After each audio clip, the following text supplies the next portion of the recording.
Ladies and gentlemen, the very word secrecy is repugnant in a free and open society, and we are, as a people, inherently and historically opposed to secret societies, to secret oaths, and to secret proceedings. We decided long ago that the dangers of excessive and unwarranted concealment of pertinent facts far outweighed the dangers which are cited to justify it. Even today, there is little value in opposing the threat of a closed society by imitating its arbitrary restrictions. Even today, there is little value in ensuring the survival of our nation if our traditions do not survive with it.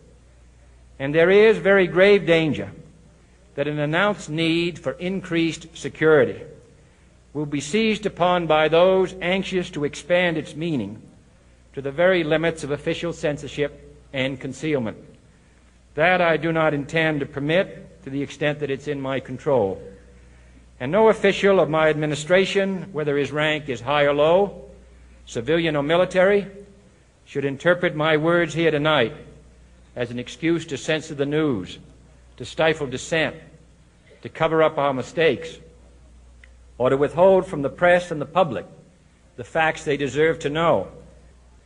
For we are opposed around the world by a monolithic and ruthless conspiracy that relies primarily on covert means for expanding its sphere of influence, on infiltration instead of invasion, on subversion instead of elections, on intimidation instead of free choice, on guerrillas by night instead of armies by day.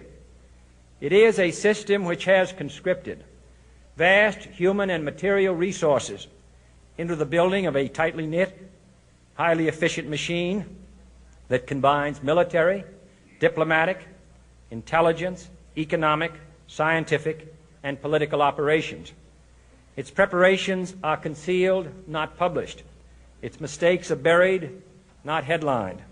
Its dissenters are silenced, not praised. No expenditure is questioned, no rumor is printed, no secret is revealed. No president should fear public scrutiny of his program, for from that scrutiny comes understanding, and from that understanding comes support or opposition, and both are necessary. I am not asking your newspapers to support an administration, but I am asking your help in the tremendous task of informing and alerting the American people. For I have complete confidence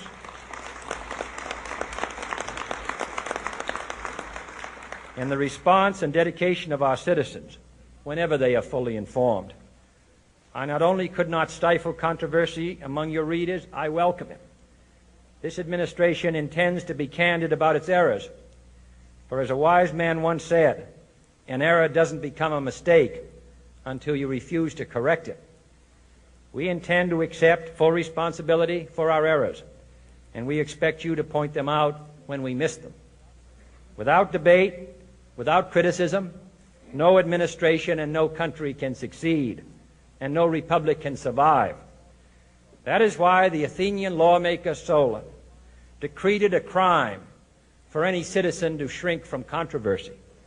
And that is why our press was protected by the First Amendment, the only business in America specifically protected by the Constitution, not primarily to amuse and entertain, not to emphasize the trivial and the sentimental, not to simply give the public what it wants, but to inform, to arouse, to reflect, to state our dangers and our opportunities, to indicate our crises and our choices, to lead, mold, educate, and sometimes even anger public opinion.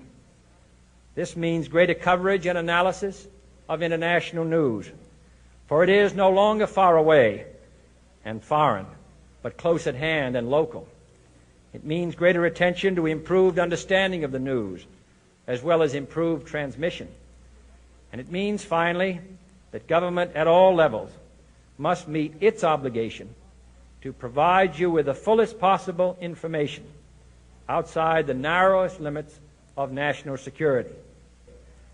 And so it is to the printing press, to the recorder of man's deeds, the keeper of his conscience, the courier of his news, that we look for strength and assistance, confident that with your help, man will be what he was born to be, free and independent.